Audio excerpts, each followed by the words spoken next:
Over the course of the last decade, Dead by Daylight has cemented itself as the definitive asymmetrical slasher simulator, and throughout this game's journey, there's been a slow-growing agglomeration of niche licenses and horror icons. For most of these last 10 years, there was one iconic slasher that would make an obvious addition to the game if the opportunity ever arose, with that being Jason, of course. However, the idea of Jason being added to DBD was merely a pipe dream, as the legal nightmares that surrounded Jason locked him away from the entity for what seemed like an eternity. But now, after many years of pining and anxiously waiting, Jason has finally arrived. Once Jason was secured, the next question was obvious. What will his power entail exactly? For a brief moment, it was fun to assume that a very unique power had been held back exclusively for Jason, a power that was thought of way back when DBD first launched. I, for one, was of the belief that something special had to have been saved back for Jason. After all, Jason is hands down one of the most iconic slashers. There's a reason he's named the Slasher, for crying out loud. Bestowing a killer with a truly unique and brand new power is suitable for legends only, and Jason most definitely qualifies as legendary. But after creating so many killer powers over the years, while also having many original design philosophies for early killer powers be totally reworked or overhauled as well, there was only a slim chance of there being a killer power that was totally unique and special for Jason that did not contain remnants of other killer powers to some extent. In the end, his power ended up being an interesting combination of Dracula and Springtrap, with sprinkles of other killers mixed in as well. And while Jason's power isn't all that unique, there is one amazing effect and distinguishing feature about his power, and that's his ability to summon the fog. Oh wait a minute, I mean his ability to summon mist clouds. Same thing, right? One of Jason's special abilities is called Omnipresent Evil. Upon activating this part of his power, he can traverse the map while remaining undetectable. However, the aspect that makes this part of his powers so amazing is how it shrouds the map in a thick, dense fog until he re-emerges to jump scare any nearby survivors. Staying still while crouching as a survivor can also create an even thicker fog for whatever reason.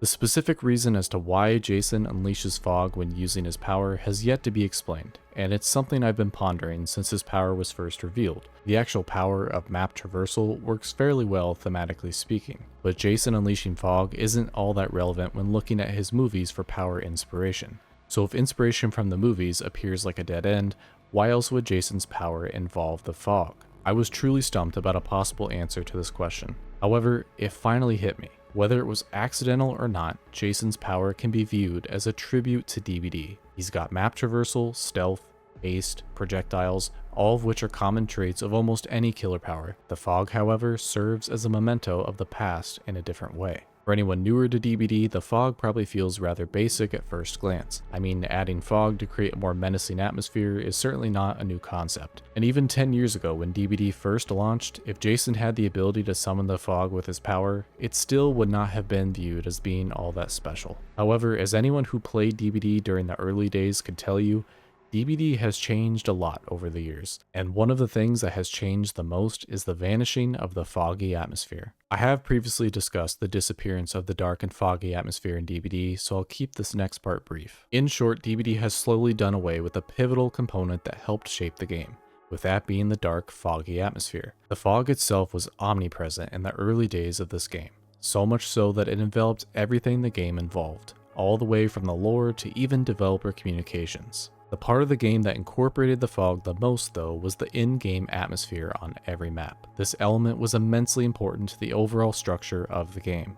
From the thick fog to the dimmed moonlight, and even to the color grading of every realm, a myriad of different elements all perfectly blended together to help create the unique environments that would become the entity's realms. In simple terms, the maps within these realms set the tone for the game. The murky woods of the Macmillan Estate, the rusty junkyards of Autohaven Wreckers, and the gloomy cornfields of Coldwind Farm all served as the leading examples of the realms DBD was capable of creating. But the version of DBD a decade later is far removed from the original design philosophies that influenced these legacy realms. Some leftovers of past design philosophies still remain, but the fog is an extremely limited element nowadays, if not completely absent altogether. This change did not happen overnight. Instead, it was mostly done in slow motion in between various realm reworks and engine upgrades. The game was changing to a more standard and sanitized version of the game that existed years ago. It was clear that the original atmospheres that were carefully crafted in the past were no longer a priority in the present. The gradual decline in the dreadful atmospheres is precisely why there is a huge significance in having a brand new killer power randomly implementing the fog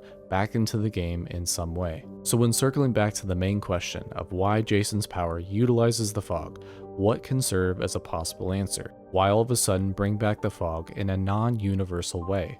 And why specifically tie it to Jason's power? Ultimately, his power functioning as a mild tribute to DBD is the best possible answer I can come up with. One layer to this theory is that I believe it's possible the devs were simply feeling nostalgic for the early days of DBD, and thus decided to infuse that nostalgia into the power of their most sought-after killer. And even when thinking about it a little bit more, Jason as a whole serves as a huge tipping point in Dead by Daylight's timeline. He was both wanted for the longest time and would fit naturally into the game, likely more than any killer other than maybe Michael Myers. When Jason was probably first wanted for DBD, the game was rooted in much more scary immersive atmospheres. And over time, while DBD lost its foggy immersive atmospheres, Jason was lost in legal hell. But now, after some creative and calculated work, Jason arrives into DBD while carrying a small element of DBD's past in his power. All of this culminating with the 10th anniversary is the ultimate cherry on top. Simply the mention of old DBD can move the player base, which is something that the devs have yet to fully capitalize on, by the way. And with it being the 10th anniversary, lots of nostalgia and hype can be expected, so it all just fuels into each other. Having a killer suddenly invoke the fog when using their power not only feels nostalgic, but it also feels like the potential beginnings of re-establishing DBD's eerie atmospheres.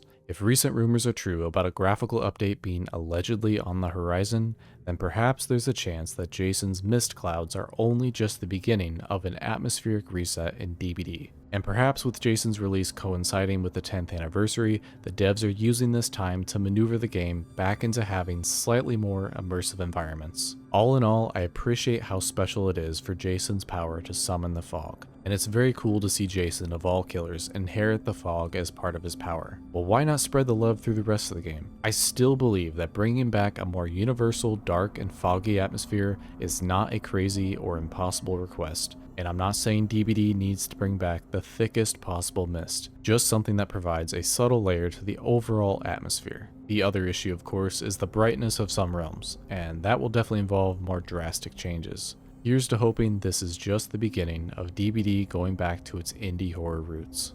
That's all I have for now. Thanks for watching. See you in the fog, I suppose.